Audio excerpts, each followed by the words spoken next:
ஒரு பையனுக்கு sports car மேல ரொம்ப ஆசை. அவர் பெரிய பணக்கார விட்டு பையன். அப்போ அவர் சொல்றாரு, நீ இந்த டிகிரியை நல்லபடியா படிச்சு முடிச்சுட்டு என்னைக்கு அந்த பட்டத்தை வாங்கி கொண்டு வருகிறாயோ அன்றைக்கு உனக்கு ஸ்போர்ட்ஸ் கார், இது என் உறுதி அப்படின்னு சொல்றாரு. பையனுக்கு நம்பிக்கை வந்துருச்சு. அப்பா ஸ்போர்ட்ஸ் கார் வாங்கி தரேன்னு சொன்னாரு. எங்கிறதுக்காண்டியாவது படிப்போம்னு சொல்லிவிட்டு கிடுக்கிட்டு நல்லா படிக்கிறான். கஷ்டப்பட்டு படித்து முடித்து விட்டு அந்த பட்டத்தை வாங்கி கொண்டு அந்த அங்கியோடு ஓடி வரான். அப்பா நீங்கள் சொன்னதுபடி நான் முதல் வகுப்பிலே தேறி இருக்கிறேன், இந்த பாருங்க என்னுடைய ஸ்போர்ட்ஸ் காருங்க, நீங்கள் வாக்குறுதி கொடுத்தீர்களே அப்படின்னு சொன்ன உடனே கட்டி இணைத்து ஒரு முத்தம் கொடுத்து விட்டு ஒரு புத்தகத்தை பரிசாக அவனுக்கு கொடுக்கிறார். அவனுக்கு ரொம்ப ஆத்திரம் வந்தது. தந்தை ஏமாற்றி விட்டதாக நினைக்கிறான். கோபமாக அந்த புத்தகத்தை அந்த இடத்துல வைத்து விட்டு விட்டு வீட்டை விட்டு கிளம்பி போகிறான். ஒரு 15-20 ஆண்டுகள் அதுக்குள்ள அவனுக்கு திருமணம் ஆயிடுச்சு, 2 குழந்தைகள்லாம் ஆயிடுச்சு. அவரை ஏதோ ஒரு காரணத்துக்காக விட்டுட்டு வந்துட்டுமே, அப்பா போய் பார்ப்போன்னு கிட்டத்தட்ட 20 ஆண்டுகளுக்கு பிறகு கிளம்பி தன்னுடைய சொந்த ஊருக்கு போறான். ஒரு 500-600 மைலுக்கு அப்பாற்பட்ட ஒரு இடம். அங்க போனா அந்த பழைய பங்களா அப்படியே இருக்கிறது. வீட்டுக்குள்ள போறாரு.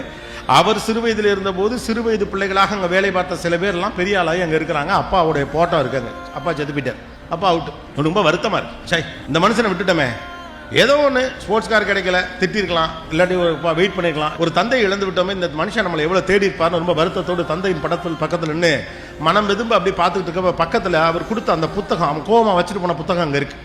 அந்த புத்தகத்தை எடுத்து அப்படியே புரட்டிக்கிட்டே தந்தை நினைவுகளோடு பார்த்துக்கிட்டே இருக்கான். அப்படியே புரட்டுறான். அப்படியே புத்தகத்தை வரப்ப கடைசி பக்கத்துல பார்த்தா அவர் அந்த ஸ்போர்ட்ஸ் கார் வாங்கினதுடைய பில்லு அதுல இருக்கு.